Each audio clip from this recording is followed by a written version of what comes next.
Tenho certeza que vai ter muito o que passar para os amigos aí, porque nós se conhecemos, eu acho que lá vai anos, é bom dizer quantos anos, mas nós tentamos em tudo, quando você estava aqui pelo norte, pelo nordeste, a gente fazer competições que ficaram marcadas na história, em número de participantes, em número de atletas. Você, naquela época, sabe muito bem, chegar a levar 220 atletas para um evento. Então, são coisas que ficam na memória, que não vem apagar nunca a memória da gente, de 1.700 atletas numa competição, e você tinha a capacidade de motivar e de levar essa garotada. Nós seguimos naquela coisa de tentar motivar e capacitar mais treinadores e capacitar mais gente para trazer, e não tinha pessoa melhor para a gente abrir esse ciclo de palestra do que você, que conhece muito bem a natação do Brasil e algumas coisas da América do Sul, porque nós temos um monte de amigos da Sul-América por aqui, viu, Pulso? Tem um monte de Legal. aqui da África presente. Um abraço, muito obrigado mais uma vez de coração. Você sabe que discutir ponto de vista a gente pode ser contra, mas amigos nós fomos sempre. Um abraço, obrigado, meu amigo. Sérgio, uma coisa interessante que as pessoas que aqui estão entrando, eu e Sérgio travamos duelos fantásticos dentro e fora d'água na natação do Norte e Nordeste. Dentro d'água, porque Sérgio sempre foi um grande treinador, teve atletas fantásticos, montou uma estrutura maravilhosa desde a época do Clube Olímpico. E fora d'água, porque os dois sempre foram pessoas que queriam o crescimento da natação. E mesmo, muitas vezes, com um ponto de vista diferente, não necessariamente quer dizer briga, e sim você discute para chegar a um crescimento. Agora, em Recife, aconteceu uma coisa muito interessante, que eu até quero compartilhar com vocês. Eu conheço o Sérgio e o Sérgio me conhece há pelo menos 35 anos ou coisa parecida. Nós tiramos a nossa primeira foto. A gente nunca tinha tirado uma foto. E essa é a história do esporte, né? E eu até lembro de um caso, porque eu também tive um grande amigo chamado Coach Jack Nelson, que uma vez ele disse para mim, você sabe por que a gente nunca tirou uma foto? Porque a gente está sempre trabalhando. Então é a mesma coisa em relação ao Sérgio. Gente, eu fui convidado para essa palestra de abertura, eu acho que ela, tomara que venham milhões de informações para vocês, que a gente possa contribuir para o desenvolvimento. Eu vou trazer um tema que ele é bem aberto e ele vai ser, tenho certeza, de boa digestão para todos vocês. Eu escolhi, já que me foi dada a oportunidade de escolha, eu decidi pegar aquela que eu achei que foi a prova mais icônica da história das águas abertas e 5 lições que a gente vai tirar dela. Então, eu vou trazer para vocês um lado de quem esteve na maratona aquática em 2008, em 2012, em 2016, em 2020, 2024. Eu estava in loco em todas essas oportunidades e tive a oportunidade de vivenciar aquela que, para mim, foi a mais icônica, e vocês vão entender o motivo que eu apontei para trazer isso para vocês. Tenho certeza de que vocês vão gostar, porque trago algumas informações que elas são até mesmo inéditas. Poucas pessoas ficaram sabendo ou vão ficar sabendo do que vai ser apresentado para vocês, porque isso realmente nunca foi discutido em lugar algum. Então, vamos lá? Vou apresentar aqui para vocês. Deixa eu só botar na primeira página.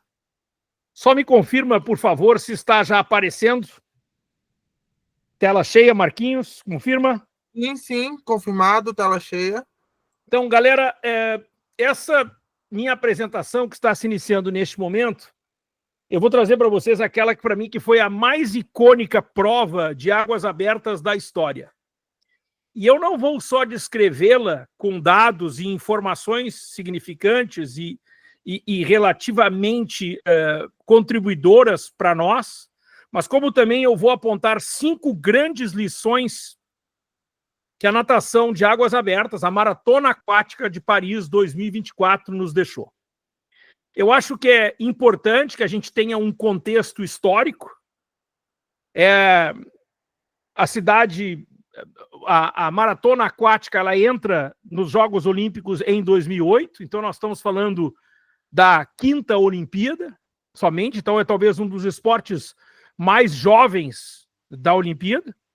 E a cidade de Paris recebe a Olimpíada pela 3ª vez. Ela se torna a primeira cidade olímpica que vai sediar o evento pela 3ª vez. E um detalhe interessante é que no ano de 1900, na primeira vez que a gente tem a Olimpíada em Paris, as provas de natação, reunindo lá 76 nadadores de 12 países, elas aconteceram no Rio Sena. E o Rio Sena, ele sempre esteve envolvido nessas 3 históricas Olimpíadas. Porque quando a Olimpíada volta para Paris em 1924, e aí nós já nadamos numa piscina chamada Piscina Le Touré, que é onde nadou lá o famoso Tarzan, Johnny Weissmuller, no ano anterior à Olimpíada, ou seja, em 1923, no ano de 1923, é proibido nadar no Rio Sena. Então, a primeira Olimpíada, em 1900, as provas de natação foram no Rio Sena. Em 1924, na segunda Olimpíada, é proibido nadar no Rio Sena desde o ano anterior. E em 2024, a gente volta para os Jogos Olímpicos, da 3ª vez, e agora a gente traz as águas abertas para o Rio Sena. Vocês sabem que uma das grandes brigas do Comitê Olímpico Internacional é no sentido de diminuir o número de participantes e aumentar o número de modalidades. Então, por exemplo, a natação em Paris, ela teve 852 nadadores, 854 para ser mais exato, tiveram 2 ali dos países neutros, de Belarus, 854 atletas presentes nos Jogos Olímpicos de Paris. Esse é o menor número de nadadores desde a Olimpíada de Atlanta, 1996. Então nós tivemos todos os esportes, sem exceção, tiveram cortes no número de atletas para Paris. Só que as águas abertas, exatamente, a nossa modalidade, foi a mais afetada. Nós saímos de 25 participantes de 2008, 2012, 2016 e 2020, para 22 nadadores. Nós tivemos a vantagem por uma quebra de regulamento, que os atletas que tinham índice de 800 e 1.500 metros nado livre acabaram sendo contemplados, o que acabou dando 31 homens e 24 mulheres, 55 atletas. Porém, na classificação direta, essa foi também a menor Olimpíada de águas abertas da história, foram 22 classificados. Só que o Rio Sena, gente, o Rio Sena, ele é o protagonista dessa Olimpíada. Ele não atingiu o sucesso que era a previsão. O investimento foi de 1,5 bilhões de euros em uma obra que não está completada. A ideia é liberar o banho no Rio Sena a partir de junho de 2025 para a população. Mas a ideia era realmente transformar o Sena em todo este cenário mágico para toda a Olimpíada. Lá foi a cerimônia de abertura, lá tivemos outras modalidades, mas a ideia era de que ele tivesse contemplasse essa oportunidade de trazer todo esse magnetismo, essa beleza para que as pessoas pudessem vivenciar a Olimpíada através do Rio Sena. Eu digo a vocês, sem medo de errar, que foi, sem dúvida nenhuma, a mais bonita arena de águas abertas que eu já vi na minha vida. E eu já fui para 12 campeonatos mundiais, eu já fui para 6 Olimpíadas.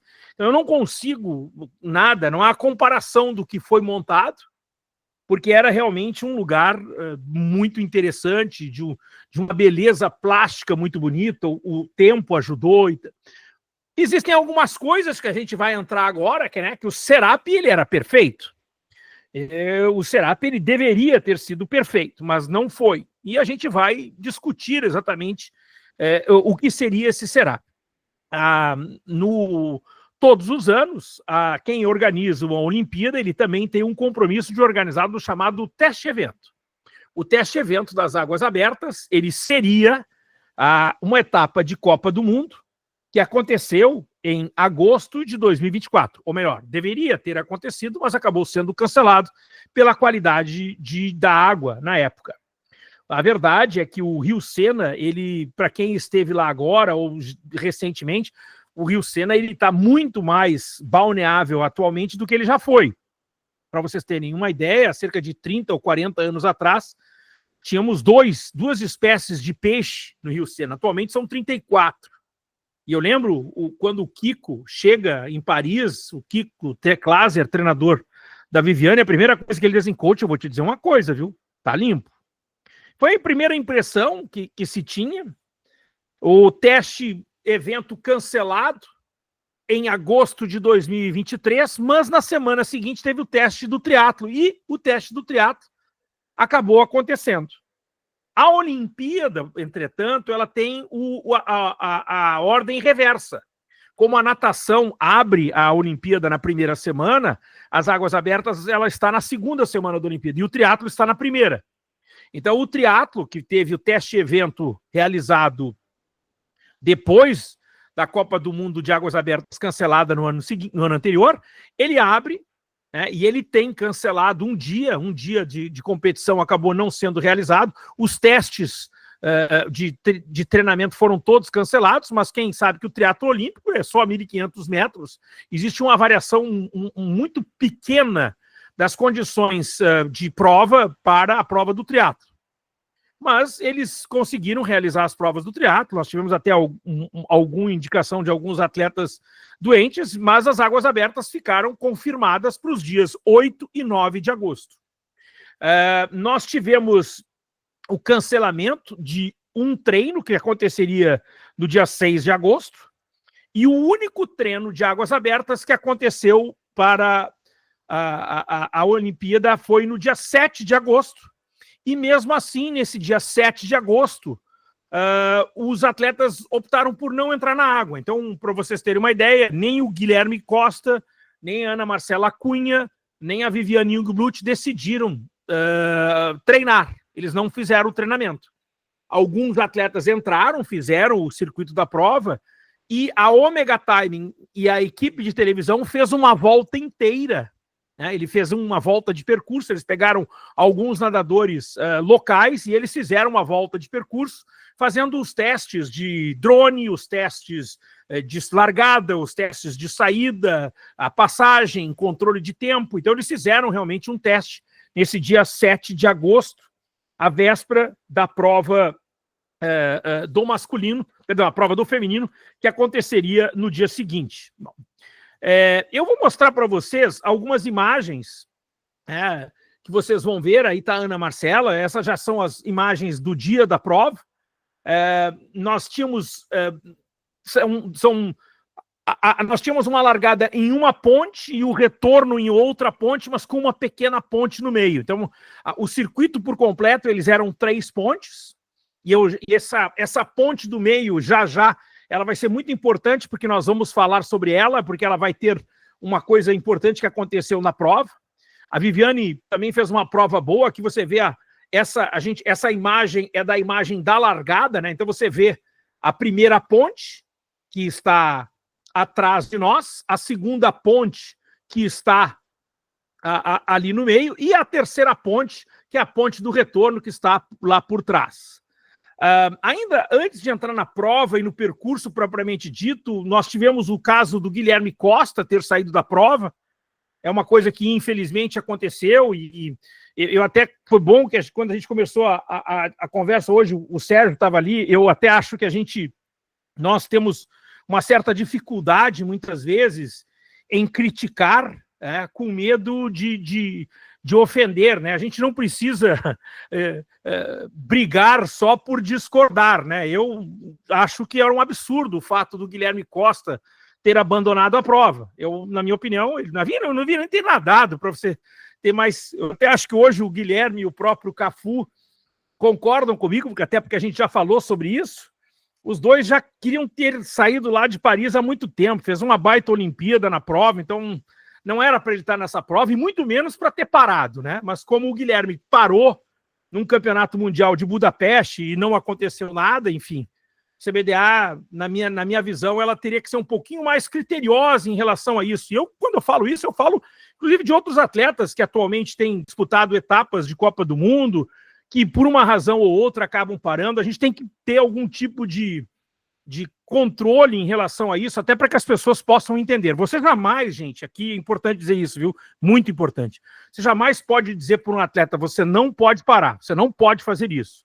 Porque uma prova de águas abertas é uma prova que a pessoa pode ter até um risco de vida, né? É um esporte perigoso, né? Mas tem que existir um determinado controle para que as pessoas entendam um protocolo em relação a isso, porque não se pode simplesmente participar de uma prova como qualquer outra e abandonar e tá tudo certo. Não pode.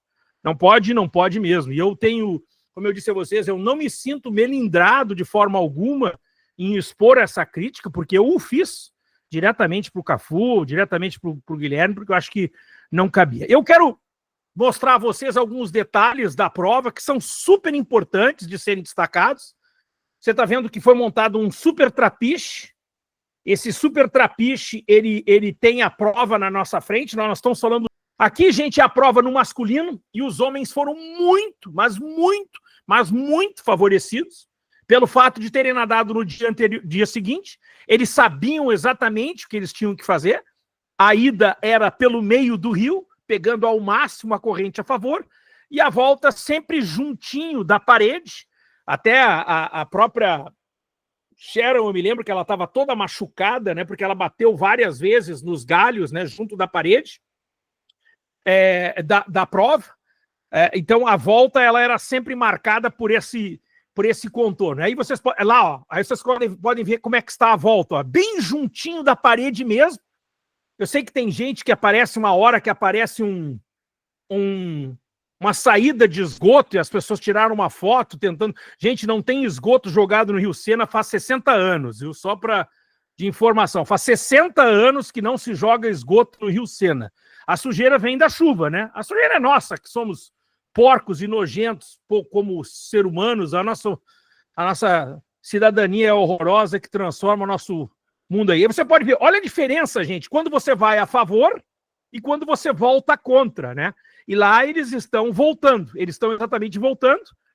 Era um percurso relativamente pequeno, 1.666 metros, 6 voltas de percurso a serem executados e que marcaram essa prova. E aí, veja, aqui, gente, é a parte que eu acho que foi, na minha visão, e essa é uma interpretação estratégica, que eu acho que foi onde Ana Marcela e Viviane sentiram, que é na parte final, né? Ao invés de elas continuarem juntos da parede, elas cortam para o meio, quando elas passam pelaquela ponte do meio, e ali foi a hora que as 3 meninas da frente abriram delas, né? E Ana Marcela, que para mim é a nadadora mais estratégica, né? A nadadora mais visionária das provas, quando ela participa das provas de águas abertas, ela, dessa vez, na minha visão, eu acho que ela errou na navegação. Eu acho que faz parte, Ninguém poderia prever o que iria acontecer, como eu disse, os homens, ou seja, na passagem exatamente dessa ponte intermediária, eu acho que os homens foram muito favorecidos pelo fato de que eles já sabiam, né, o que estava acontecendo, eles já tinham noção exatamente de como era a prova, de como eles tinham que fazer, então eles foram muito, mas muito beneficiados sobre esse aspecto. E tem uma coisa interessante que eu não sei se eu tenho essa imagem, eu não sei se vocês chegaram a ver isso, mas quando os nadadores fazem o contorno das boias do final do percurso, né, que eles viram, eles eram jogados, né? A corrente a favor era tão grande que eles não faziam um contorno da boia, eles eram jogados para longe. E eu estou falando dos homens e mulheres. Pô, quem conhece o Krzysztof Gazowski, por exemplo, é um nadador de 100 quilos. É um nadador de 100 quilos, fácil. Então, tipo, Nós estamos falando de uns brutamontes mesmo, porque a corrente era realmente uma corrente muito forte do Rio Sena, era uma corrente realmente que fazia muita diferença e acabou sendo determinante. Nós nunca tínhamos tido, a nível olímpico, uma prova na qual as condições tenham sido tão determinantes para o resultado. Eu lembro que nós tivemos um campeonato mundial de 2007 na Austrália e de 2009 na Itália, no qual nós tivemos problemas de tempo que acabaram até cancelando a prova e sendo disputada nos outros dias, mas eu nunca tinha visto uma prova que teve tanta influência na sua disputa como foi a prova olímpica de Paris. Mas aí vem o grande ponto, né? Eu acho que nós precisamos aprender com o que aconteceu em Paris. A gente não pode simplesmente achar que foi tudo ruim, que foi tudo uma porcaria, ou que foi tudo bom e que foi tudo maravilhoso. O que a etapa de Paris, né, os Jogos Olímpicos em Paris nos ensinaram? Então eu trago para vocês 5 lições que eu, particularmente, gostaria de compartilhar com vocês, porque todas elas são de aplicação para nós, profissionais, para nós que vivenciamos o esporte. A primeira delas é de que a natação de piscina é referência. Não tem como você negar o quanto é determinante para que você seja um bom atleta de águas abertas e que você possa ser um bom atleta de piscina. E eu provo. Eu peguei os 8 melhores tempos da prova feminina, que aí estão listados, pela ordem de chegada, está aí a Ana Marcela na 4ª colocação, e os tempos de 1.500 metros nado livre. Se você prestar atenção, você só tem uma nadadora que está muito fora, né, do índice olímpico, que é a Caroline Juiz, que tem 17,10, a Oceane Cassignol, as 2 francesas propriamente dita, elas são um pouquinho mais distantes, mas todas as outras são nadadoras de alto rendimento nas provas dos 1.500 metros nado livre. Você tem a Moesha Johnson, por exemplo, que tem nada abaixo de 16 minutos. É tempo para ser final de 1.500 metros nado livre. Há uma história também muito bacana em relação a Ginevra Tadeucci, a italiana, que foi medalha de bronze. Ela não estava classificada para a Olimpíada. Ela pegou o índice olímpico nos 1.500 metros nado livre, no 7 cole, que foi a última competição da temporada. Então ela vai para a Olimpíada como a nadadora de 1.500 metros nado livre, e como a Itália só tinha uma nadadora na prova, Giulia Gabrieleschi, ela nada também a prova dos 10 quilômetros e chega na 3ª colocação. Se ela não tivesse feito o 16:08:65 dela, ela não seria medalha de bronze na Olimpíada. Se a gente olhar a prova no masculino, você vai ver que dos 8 primeiros colocados, você só tem um nadador que não tem o índice olímpico dos 1.500 metros nado livre. E 6 dos 8 têm tempo para estar na final olímpica. Então, o campeão da prova tem 14,51, o Oliver Clement tem 14,45, o húngaro 14,45, o Dominica Cerenza 14,49, o Logan Fontaine tem 15,4, o Hector Pardot, como eu disse, é o único que está fora, 15,32, o Marco Antônio Olivier 15,00 e o Florian Elbruck 14,34. Então, a primeira lição que nós precisamos ter a humildade de entender é de que nós não podemos ter um nadador de alto rendimento, eu estou falando da maior competição do mundo, se eu não tiver uma natação de alto rendimento.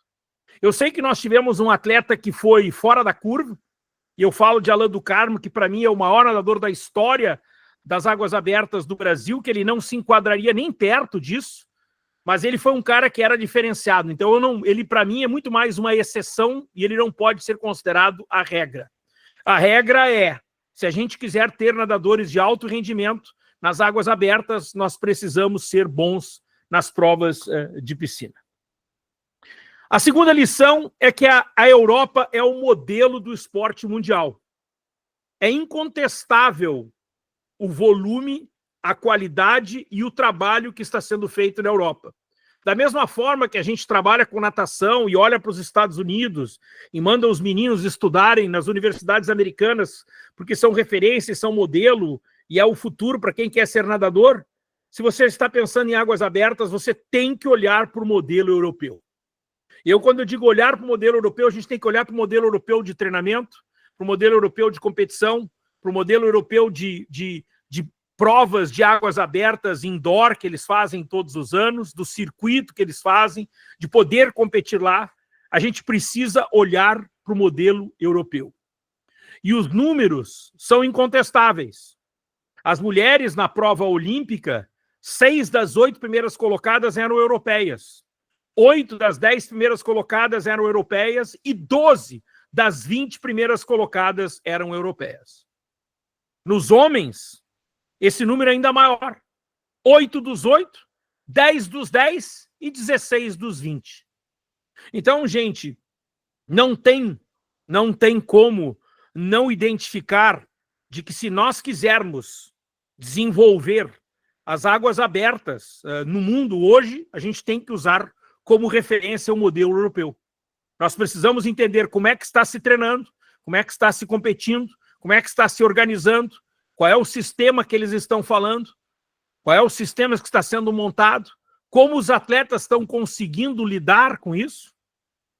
Porque tem muita gente que, por exemplo, eu até vou voltar aqui para o resultado da prova, por exemplo, o Krzysztof Razowski, que foi campeão olímpico dos 1.500, dos 10 quilômetros, ele não nadou as provas de piscina, mas o David Bethlen nadou, foi finalista dos 1.500 metros nado livre, né? O Florian Wellbrook nadou as provas de piscina. Então, isso você vai ter os dois casos, mas a quantidade de nadadores europeus que aí está, ela é uma referência, é algo que nós precisamos identificar, porque alguma coisa eles têm para nos ensinar. E eu acho que nós precisamos mergulhar a fundo para saber o que é que está sendo feito na Europa, e nós precisamos ter, principalmente, essa capacidade, essa vontade de aprender e de trazer para o nosso esporte. A terceira lição é a estratégia. A estratégia é dos componentes mais importantes desse esporte. Há poucos instantes eu fiz a homenagem ao Alain do Carmo, eu falei também da Ana Marcela. A estratégia ela foi determinante na prova, muito determinante. E a estratégia ela sempre tem sido... gente, você não consegue ter um campeonato mundial de natação no qual o Léon Marchand chegue na 12ª colocação dos 400 metros. Você não vai ter um campeonato mundial de natação no qual o Caleb Dressel chega em 14º lugar. Não tem. Não tem. Você não tem a Katie Ledeck chegando em 13º. Não tem. Mas você tem águas abertas no qual o Florian Wellbrook pode chegar na 13ª colocação, a Leonie Beck. Você pode ter o italiano Gregorio Paltrinieri. Por quê? Porque as águas abertas, ela tem este fator que ele é determinante. Não é só a prova que se nada. Existem fatores a serem disputados. Tem fatores que são especificamente estratégicos. Não necessariamente o melhor nadador ganha. Isso é muito desafiador para todos nós. Mas é desafiador até para aceitar. O melhor nadador não necessariamente vai ser o vencedor. E quando eu falo de natação pura. Eu não sei se vocês já escutaram a Ana Marcela falando dos treinos que ela faz com a Leonie Beck, e especialmente quando ela foi treinar nos primeiros meses na Itália, a Leonie Beck dava a volta na Ana Marcela. Porque o treino de piscina é uma coisa. Quando chega na hora das águas abertas, é outro mundo, cara. A estratégia é dos componentes mais importantes desse esporte. E as águas abertas de Paris 2024 foram ainda mais evidentes por essa situação que, infelizmente, os atletas acabaram sendo expostos. E aqui eu quero contar uma história para vocês. O treinador da Hungria é o mesmo técnico, não só do primeiro colocado, o Krzysztof Razowski, como o terceiro colocado, Dave Bethlen, como a Eva Faber, que também chegou entre as primeiras colocadas. Ele, que trabalha lá no Lago Balaton Fueret, né, ele treina ali perto e ele usa o lago para treinamentos específicos também. A Hungria é perto de Paris, né? Ele pegou um carro, dirigiu até Paris e passou vários dias em Paris, sentado, acompanhando e olhando como era a rota, né? Como o rio entrava, saía. Ele ficou ali dias parado, sentando, olhando e observando e anotando. Quando ele volta para a Hungria, essa história que eu estou contando para vocês, eu contei durante a Olimpíada. Não sei se vocês acompanharam a Olimpíada na Cazé TV, mas eu contei essa história durante a Olimpíada. E ele volta para a Hungria e ele procura no rio Danúbio alguns elementos que fossem similares às condições que ele iria encontrar em Paris. E ele faz o treinamento dele em Budapeste, no rio Danúbio, exatamente de acordo com as condições que ele identificou em Paris. Então, por incrível que pareça, ele era o profissional que estava mais qualificado de acordo com o programa que ele havia encontrado, né, com as observações que ele havia feito.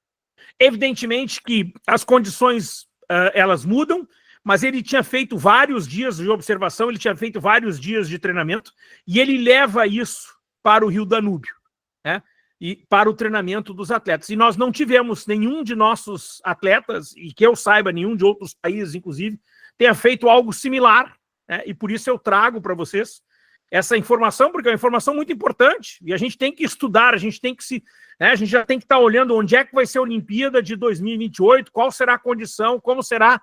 A gente tem que pensar nisso, porque a estratégia é um dos componentes mais importantes desse esporte.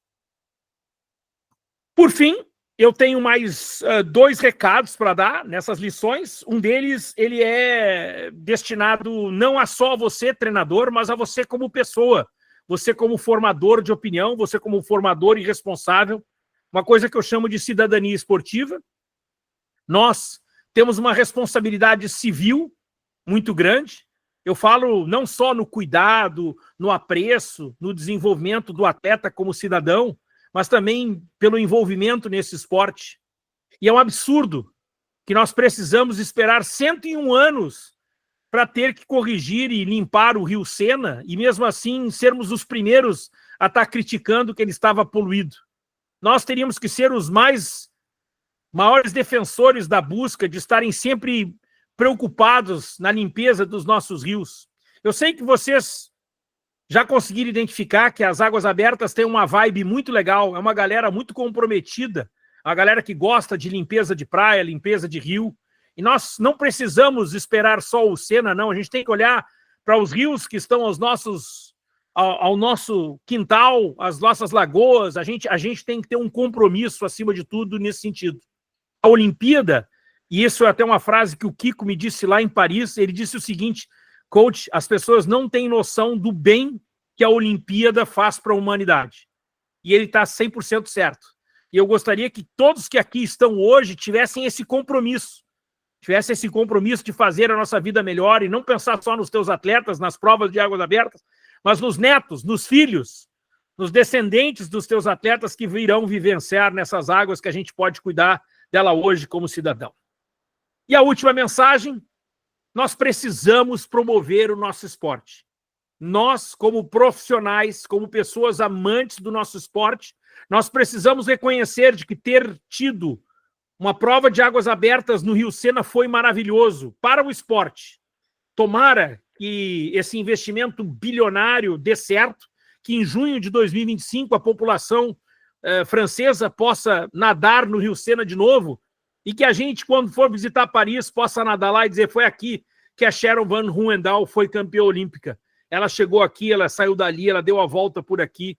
E da mesma forma que a gente, quando vai para Copacabana, eu não sei se vocês já tiveram essa oportunidade de levar algum atleta, não só atleta, mas algum turista estrangeiro, amigo, Você vai ali na praia de Copacabana e diz, ó, foi aqui que a Poliana Okimoto ganhou a medalha de bronze dela.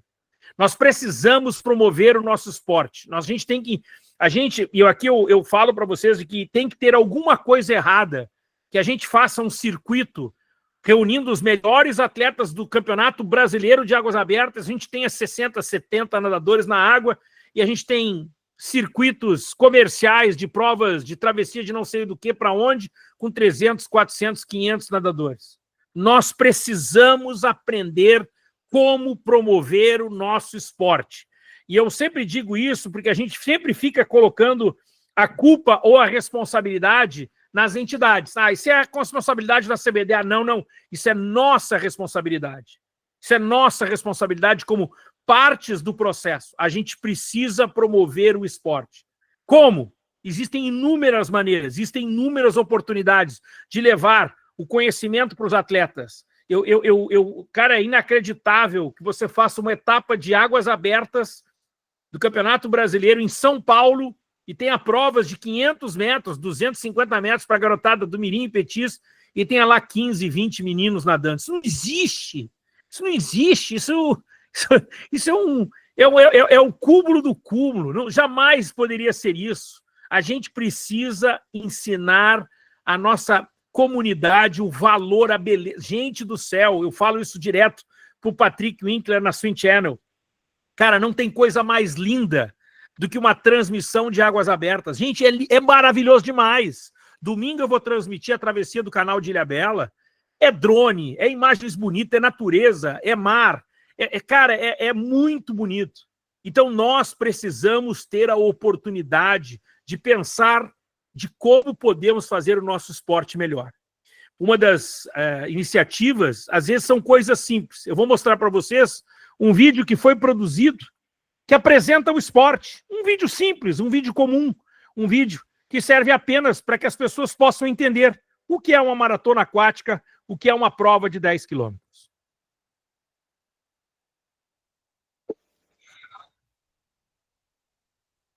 Muito obrigado a todos. Obrigado, Pulse, obrigado a todos que estão aqui com a gente. Aqueles que quiserem fazer qualquer pergunta ao professor Alexandre Puciel, está liberado. Pulse, nós temos gente do Brasil todo aqui. Que legal. De Roraima, eu estou vendo os nossos irmãos da América do Sul também aqui. Nossos irmãos da América do Sul todos presentes. Isso é bom sair um pouquinho daquela parte de só treinamento e ver o que é organização, o que nós temos que fazer para o desenvolvimento dessa modalidade. Você sabe muito bem que a partir do instante que eu assumi, a todo instante eu estou pedindo uma informação, tá? É isso que você falou aí sobre aqueles atletas que vão, é uma preocupação nossa, se vai para um evento, não é que você não complete, mas se você não desista, que você tente ir até o fim, que você seja exemplo para os mais novos, de que nós precisamos, tá? É a cidadania, é a gente ir para frente.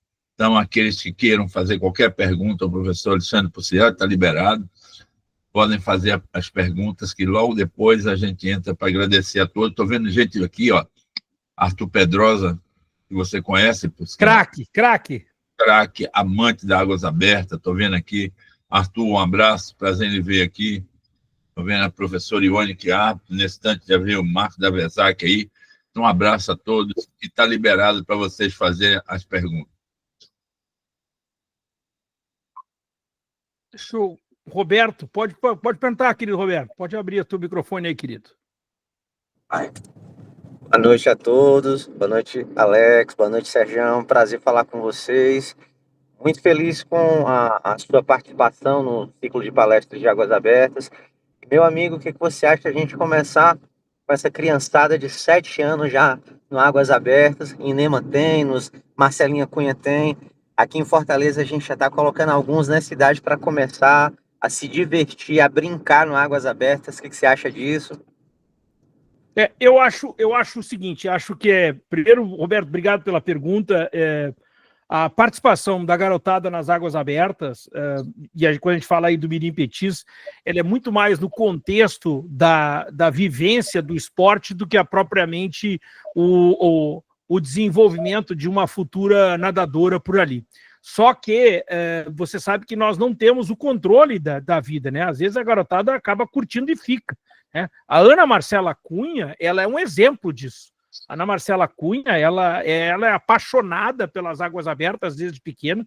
Eu lembro muito bem que a Ana Marcela, ela chega à seleção brasileira pela primeira vez, quando ela tinha 14 anos de idade, e foi pelas águas abertas. E ela, eu não sei se vocês lembram dessa história, mas o Campeonato Mundial Júnior de Natação no Rio de Janeiro em 2006, ele aconteceu dias antes do Campeonato Mundial de Águas Abertas em Nápoles, na Itália. E ela teria que estar nos dois, e aí ela acabou nadando só o 4x200 no Campeonato Mundial, e ela, coach, eu quero ir para a Itália porque o meu negócio é águas abertas.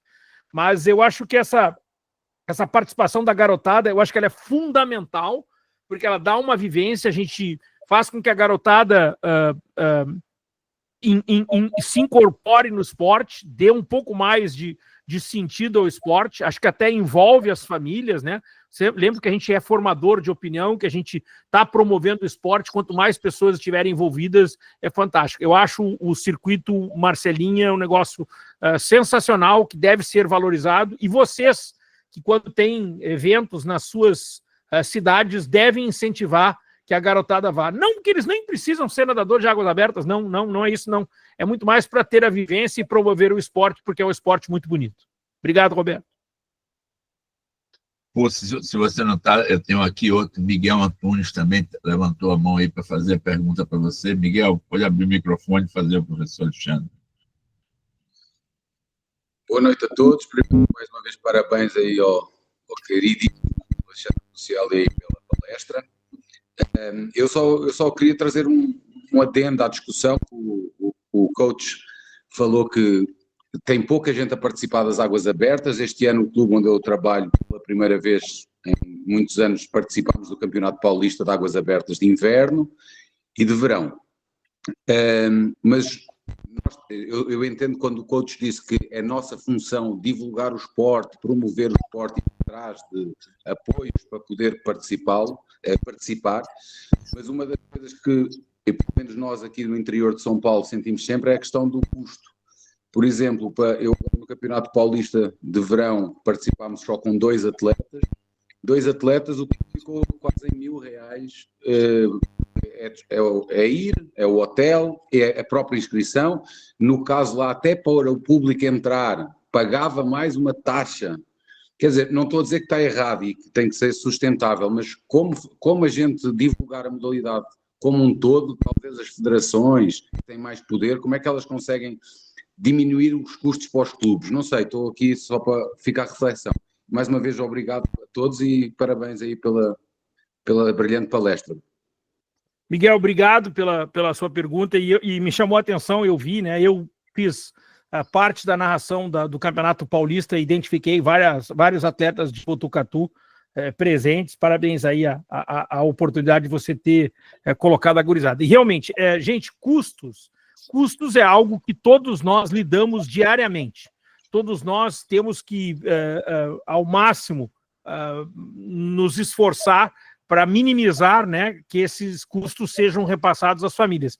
É algo que não tem fim. Ele sempre vai ser um problema, infelizmente, é uma coisa que nós temos que lidar. A ideia, e você falou até uma palavra importante, que o esporte ele tem que ter sustentabilidade, não tem como não ter sustentabilidade, mas nós só iremos conseguir, Miguel, que acho que essa é uma parte muito importante na resposta que eu tenho que te dar, nós só iremos conseguir um determinado patrocinador ou um determinado tipo de suporte se os eventos tiverem uma participação mais maciça, né? Então, se você tiver realmente muitas famílias, muitos atletas envolvidos, o patrocinador vai identificar potencial, e aí entra um patrocinador você pode fazer uma prova mais organizada e com menos custos para os participantes. Então, é meio que uma cadeia nesse processo, né? Mas nós precisamos incrementar, sim, as nossas provas, nós precisamos encher as nossas provas. E eu quero deixar uma coisa muito importante, gente, porque eu participei de um curso uma vez, na verdade, ele era uma palestra que contava como é feito USA Olympic Trials da natação. Eu já estive em 6 Olimpíadas, 12 campeonatos mundiais, e eu nunca estive num evento tão bem organizado e tão bom como a seletiva olímpica da natação americana. É um negócio fora de série. E eu me lembro muito bem que o primeiro fator a ser considerado na organização do USA Olympic Trials de natação, dentro de uma piscina coberta, tá lá, é segurança. Até o fator técnico vem depois. A segurança é o que determina que deve ser feito em primeiro lugar. Imagina para nós nas águas abertas. Então, não é que eu só queira que tenha muitas pessoas nadando, não. Jamais a gente pode comprometer aquele fator que é um fator fundamental, que é o fator da segurança, querido. Eu quero agradecer a Miguel. Eu tenho falado com ele, eu acho que pelo WhatsApp, não conhecia. Prazer, Miguel. Um abraço. O que precisar da gente, disponha sempre. Estou vendo o Roberto levantar a mão aí. Roberto, é do antigo ou Roberto? Tem alguma pergunta no chat para você? O Igor mandou aqui, como eu vejo a quantidade de provas internacionais que os nossos atletas participam não é pouca. Não seria o caso do COB incentivar? Sim. Olha, esse assunto é um assunto muito interessante. Sabe por quê, Igor? Porque se você pensar bem, é o seguinte, quando a gente fala em alto rendimento, tem uma coisa que nós não podemos perder, que é a competitividade.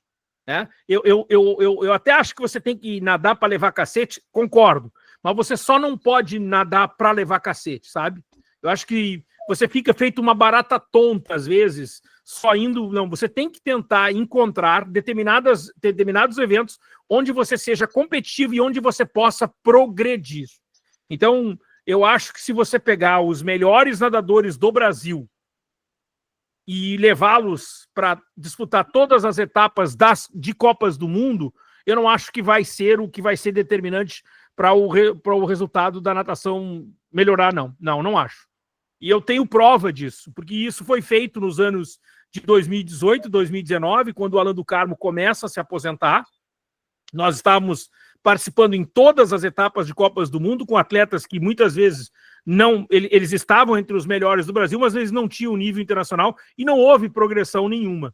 Eu acho que a gente tem que ter um programa mais equilibrado, mais balanceado, identificar potencial e identificar competições onde a gente possa ser competitivo. E eu quero dizer uma coisa, viu, gente? Não se sintam constrangidos em relação a isso. O Brasil, por exemplo, no masculino, ele não tem a liderança continental. Nós não temos a liderança continental.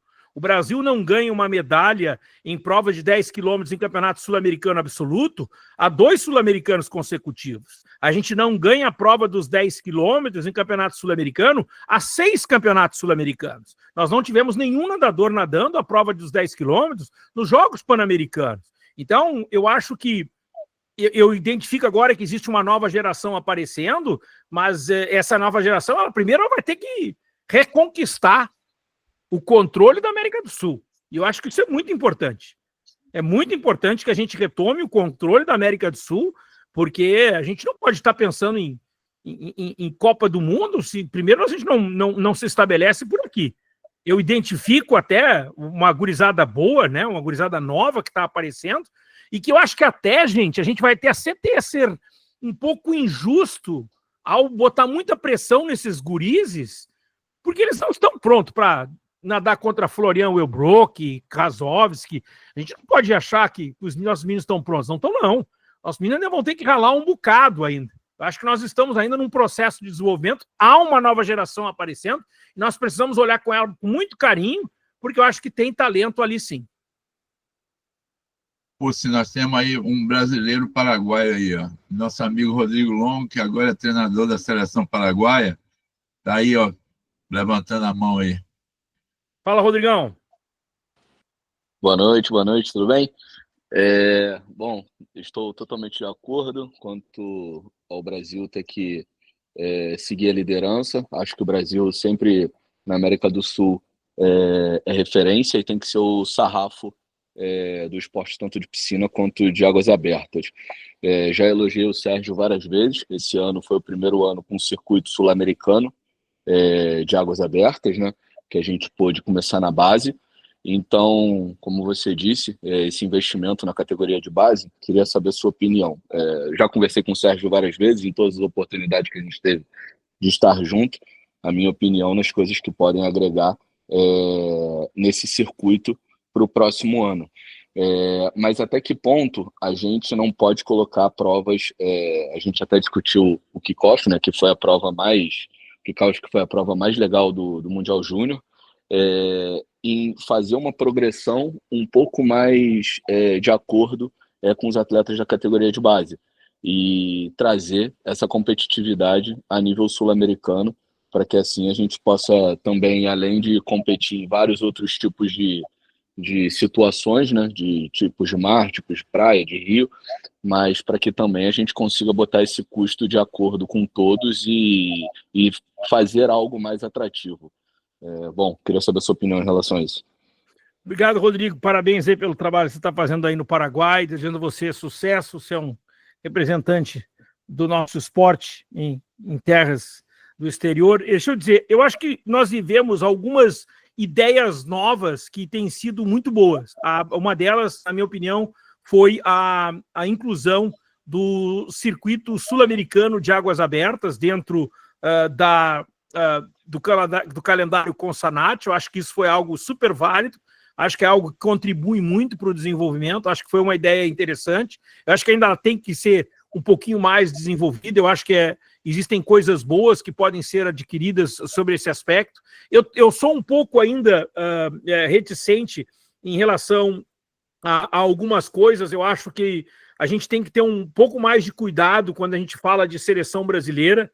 Quando você usar o nome seleção brasileira e você colocar atletas na seleção que foram convocados é uma coisa, mas atletas que vão pagando do seu bolso, eles não podem ser chamados de seleção brasileira. Eu acho que isso é um cuidado muito grande, que a gente precisa. Pode parecer uma coisa boba, mas não é. A gente não pode fazer com que haja um desprestígio da seleção brasileira. Eu sei que tem muita gente que às vezes acaba, né, não é tentando tirar proveito do sistema, mas pelo fato de ser permitido que você pague a sua passagem, não, você não é da seleção brasileira. Isso precisa ficar bem claro, porque até para que você dê mais valor e que você consiga realmente valorizar esse aspecto.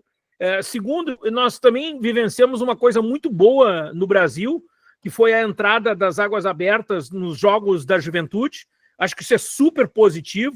Nós não conseguimos ainda o aumento do número de vagas de atletas, né? Os atletas ainda são os mesmos da natação, mas até para dizer para vocês, eu fui chamado, já está confirmado, que eu vou transmitir, eu serei o comentarista da natação e dos 2 dias de águas abertas. Então, há, nesse sentido, um interesse do Comitê Olímpico do Brasil, da valorização. De novo, águas abertas é um evento muito legal, é um evento bacana de ser transmitido, é um evento plástico, bonito. Então, para vocês terem uma ideia de quanto o nosso esporte é bacana. E ainda, a ideia e a entrada, né, Rodrigo, das águas abertas nos Jogos Pan-Americanos Júniores, que vai acontecer no Paraguai no ano que vem. É uma conquista para a modalidade, bom para a nossa garotada, bom para a geração mais jovem, né, que pode, inclusive, quem sabe até garantir vaga para os Jogos Pan-Americanos de 2027. O campeão da prova vai ter direito a essa vaga automática. Então, são coisas positivas que a gente tem que valorizar. Eu acho que, como eu disse, eu não me sinto melindrado quando muitas vezes eu faço alguma crítica, porque a minha crítica ela sempre é construtiva. Você pode até discordar de mim, achar que eu falei algo errado, mas a minha intenção sempre vai ser de querer ajudar. Então, eu acho que nós estamos num bom caminho nesse sentido, meu amigo. Obrigado. Estou com o Franklin aí. Franklin é uma das pessoas que você conhece aqui do Rio Grande do Norte, que faz uma divulgação também das águas abertas. Ele já viu você rir. você vai fazer algum comentário sobre isso. Logo depois, tá? Eu quero lhe trazer talvez uma nova. Você sabe que você também é parceiro nos 12 a 14 anos. 90% de 12 a 14 entra em Águas Abertas no próximo ano. Essa é a BDE, é verdade. BDE, aí nós vamos fechar todo o ciclo. Nós vamos ter ele no Universitário, na CBDE, nós vamos ter ele no COB. Muito bom, é verdade, você até falou, vamos corrigir, né? Esse ano foi o primeiro ano que nós tivemos a natação nos Jogos Universitários Brasileiros também. É muito importante, é verdade. A Águas Abertas já também, agora nos Jogos Sul-Americanos Universitário, e a gente aí vamos fechar o ciclo todo, né? A natação a nível estudantil, de cima a baixo, que é um objetivo nosso, a gente luta por isso. Muitas vezes todos acham que a gente é só botar assim, não é o custo que é muito grande para botar, e você sabe, quando a gente faz isso, muitas vezes não é para 30 atletas, é arbitragem, é parte médica, é tudo, e é muitas coisas. Mas hoje, não sabia que você fazia a transmissão. Eu hoje já apresentei o mapa já. Não sei se a professora Valéria está aqui, é a coordenadora local lá em João Pessoa. Nós fomos muito bem aceitos por vocês da imprensa, tentamos fazer um mapa. Estou aqui.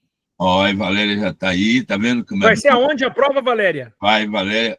Marquinhos, você tem condição de mandar para a Pulse aí o mapa da prova? Por favor, manda para ele. Pode falar, Valéria. Eu estou por aqui, estou aqui só de olho. Não ia perder, né, Pulse? É de jeito nenhum. Ei, querida, onde é que vai ser a prova de Águas Abertas? Vai ser na praia em frente ao perfeito. letreiro do Busto de Tamandaré. Excelente, excelente local. Inclusive a parte de jogos de meia já está tudo montado. Muito bacana. O Pulse, pelo visto, nós vamos aproveitar a mesma arena do vôlei. Vai ser legal. Vamos aproveitar a mesma arena. Marquinho, eu pedi para ele mandar para você o mapa, mas Marquinho é muito mais rápido do que eu, mas hoje eu acho que ele está muito lento. Bora, Franklin, manda ver.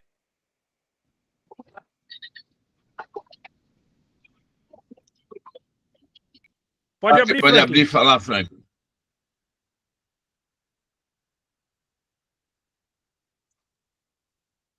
Ele não conseguiu abrir ainda, não consegui. Mas eu tenho aqui duas perguntas aqui. O Ricardo me pergunta como eu enxergo a próxima gestão da CBDA e qual os pontos a que você sugeriria quem for eleito. Eu acho o seguinte, Ricardo, primeiro a eleição é quinta-feira, né?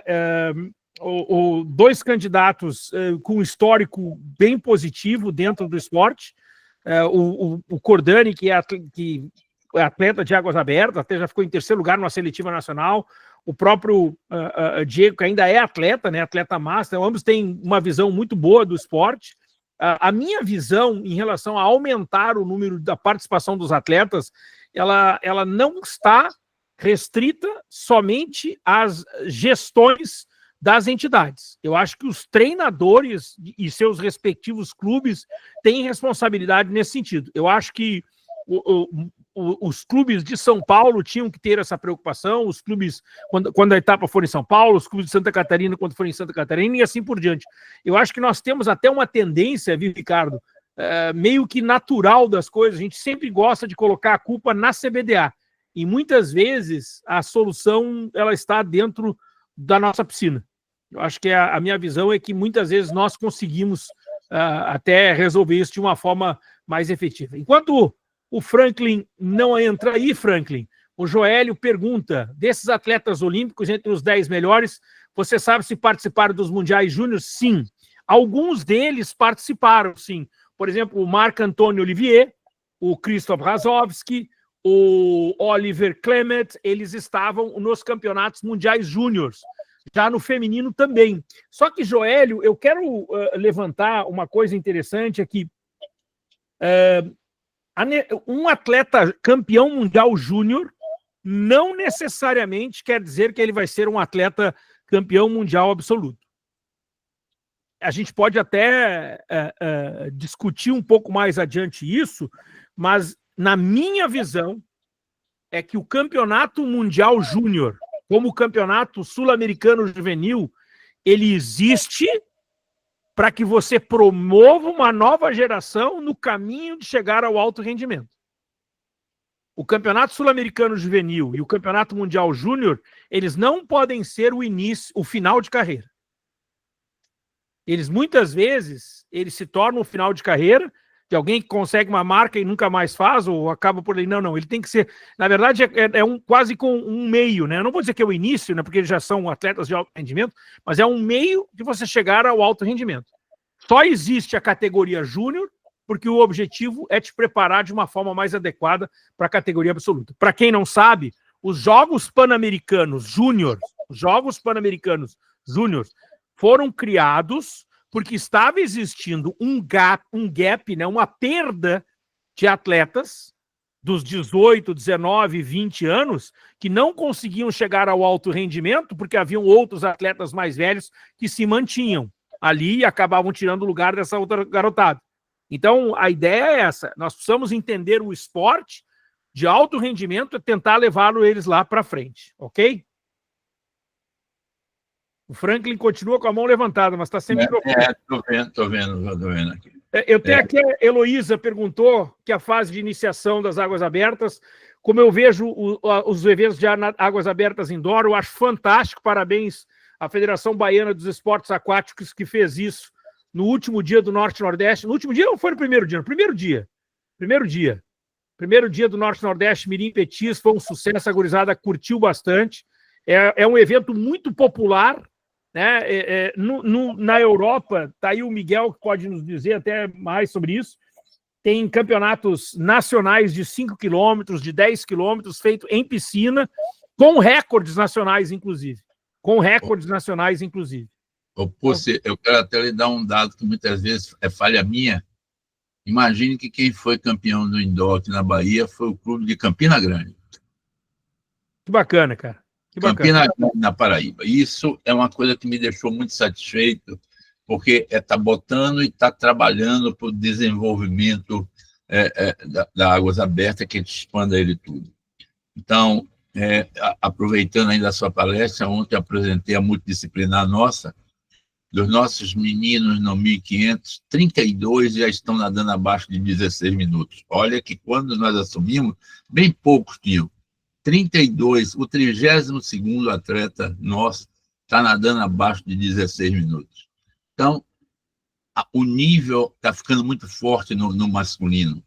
O feminino, nós temos ainda algum, como a gente chama, né, o buraco, porque nós tivemos e temos duas grandes nadadoras.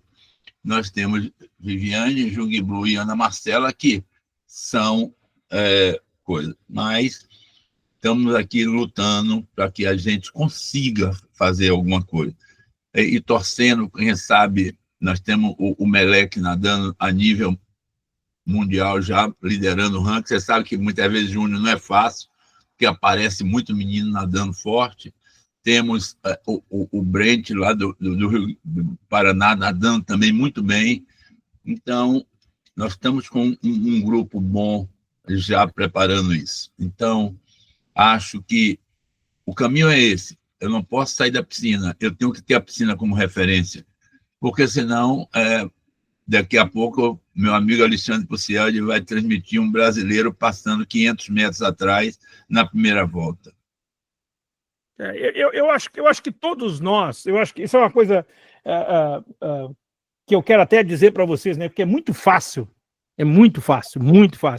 ficar atrás do microfone e falando mal de todo mundo. É muito fácil. Seria muito fácil da minha parte usar o espaço que eu tenho e ser uma pessoa negativa. Seria muito fácil, mas não é o meu princípio. Talvez pela minha formação, talvez pelo fato de eu ter sido treinador, eu sei o quanto eu posso contribuir. Só que isso não elimina a minha necessidade de ser crítico.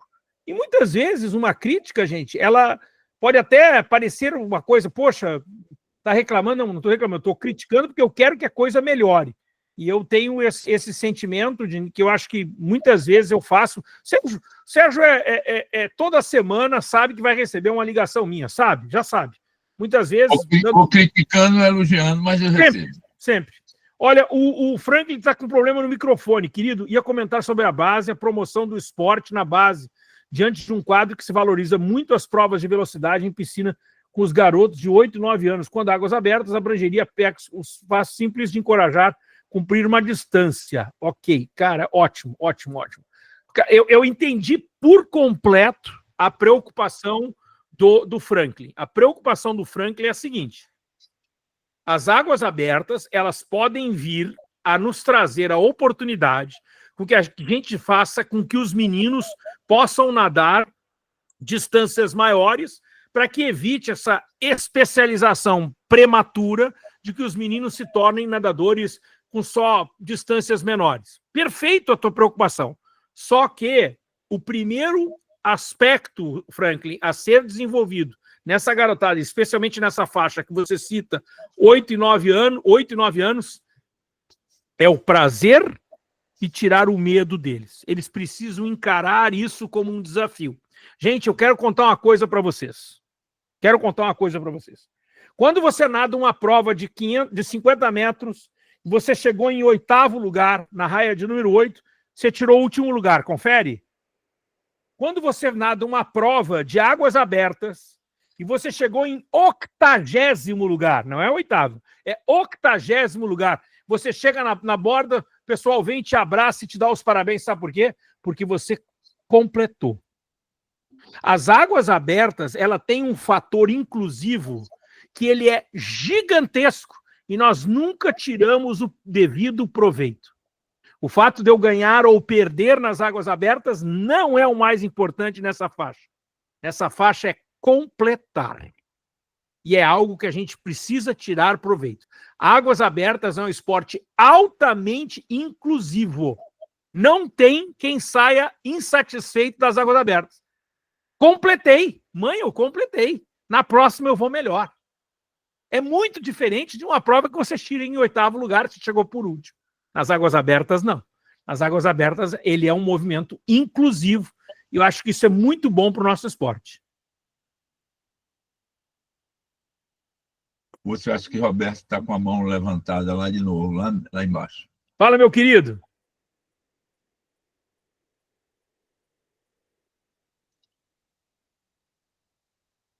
Eu acho que ele tinha deixado. Alguém tem mais alguma pergunta para fazer para meu amigo Alexandre Pucieldi? Ou Puci, você sabe que a Ana Marcela está sempre colada comigo, né? Uhum. Ana Marcela ainda me chama de tio. Ainda me chama... Só um pouquinho, Roberto, deixa já para você. Ana Marcela ainda me chama de tio, porque você sabe que desde 8 anos de idade, tá? Aqueles que vão nadar um indoor, não indoor, a prova da Ana Marcela, pode ter certeza que tem um brinde especial dela para todos. Que bacana, cara. Ela acaba de me confirmar aqui que ela vai mandar um brinde especial para todos os meninos que vão nadar o Ana Marcelinha em Salvador. Você falou do indoor em Salvador, nós estamos apresentando um projeto para fazer o indoor de Natal. O indoor de Natal ele vai ter uma segunda atribuição nossa, que é ir para o social. Nós estamos só escolhendo se o indoor de Natal vai ser para o Natal contra a fome ou se a gente vai levar um brinquedo para uma comunidade carente de Salvador. Que legal. Mas nós já estamos já participei de 2 reuniões para fazer um indoor e tentando, quem sabe, para as crianças que o mapa seja imitando uma árvore de Natal. Então, o mapa dentro da piscina será imitando uma árvore de Natal e nós estamos, eu pelo menos, sou muito feliz com o indoor.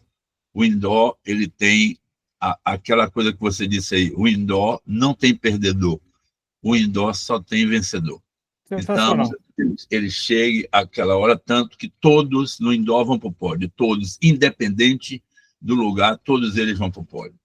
Então, Roberto, você pode falar a todos e Puci, aqueles, a gente não entende ainda, mas nós conseguimos botar junto com o COB que o vencedor da prova que você vai transmitir agora que me deu essa grande surpresa.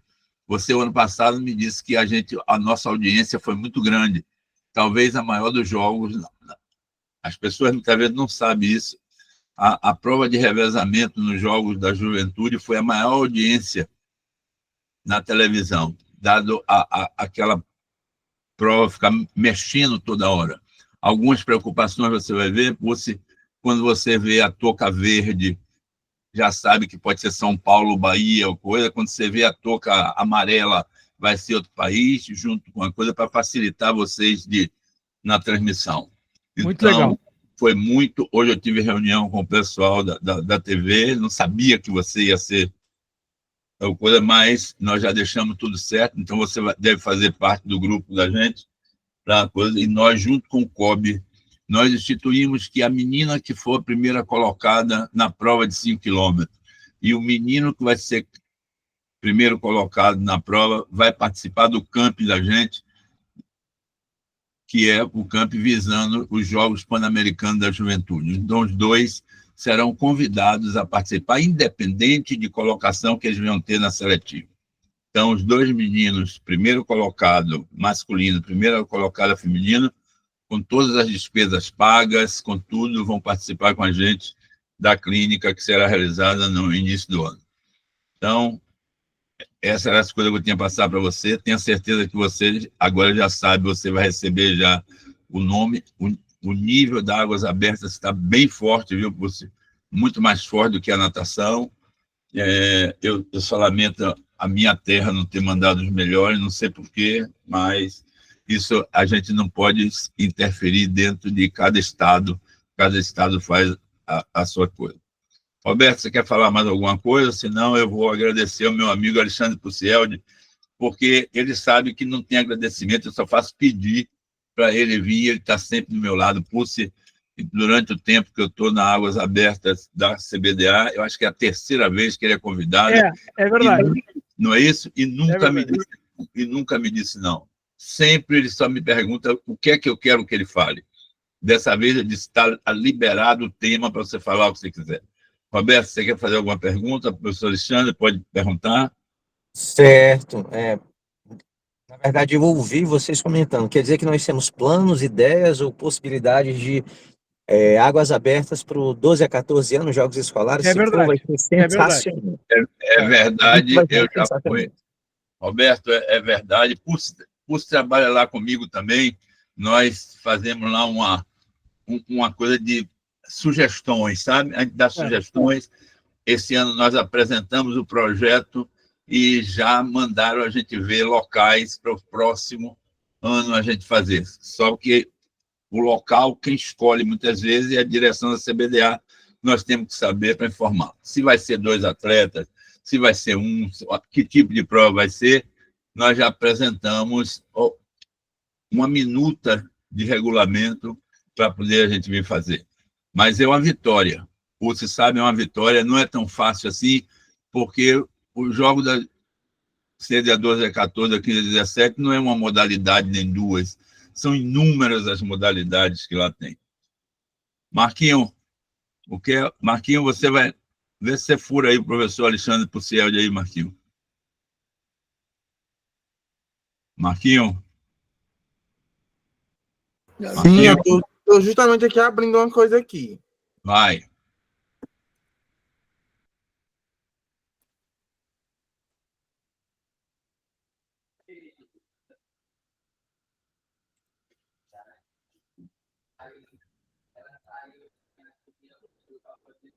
Marquinho, eu demorar é bom, porque eu sou muito ruim em informática, eu sou péssimo em informática. Eu sou péssimo. Então, mais uma vez, meu amigo, lhe agradecer, muito obrigado por tudo. Isso, você sabe que toda vez que eu preciso, eu bato aí. Então, isso é o mínimo que a gente podia lhe dar. Eu sei que você, a sua coisa aí está cheia. Mais então, mas você vai ter esse aí, é um reconhecimento nosso.